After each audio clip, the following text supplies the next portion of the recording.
Welcome to Kenton's videos. Enjoy the video. For the only way to make chocolate ganache for churros, weigh ingredients precisely.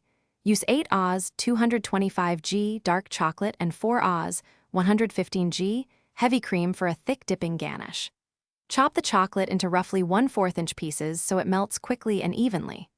Warm 1 tablespoon 14g unsalted butter and a pinch of salt into the mix to boost gloss and balance. This single-method ganache focuses on temperature control and simple tools for a predictable coating suited for fried churros.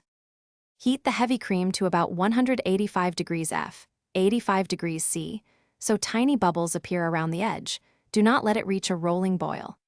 Pour the hot cream directly over the chopped chocolate, cover briefly, and wait 2 minutes to soften the chocolate before stirring gently until glossy and smooth. If the mixture looks grainy, use an immersion blender for 10-20 seconds at low speed to fully emulsify without aerating. Add the 1 tablespoon butter at the end and stir to incorporate for extra shine. After emulsifying, let the ganache cool to about 105 degrees F, 40 degrees C for ideal dipping. At this temperature, it thickens enough to cling to churros without sliding off.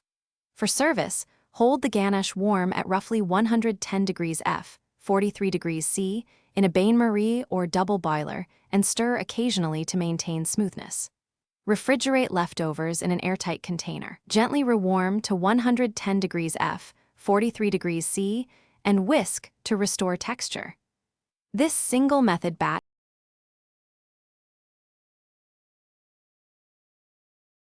Thanks for watching. Consider subscribing if we helped you.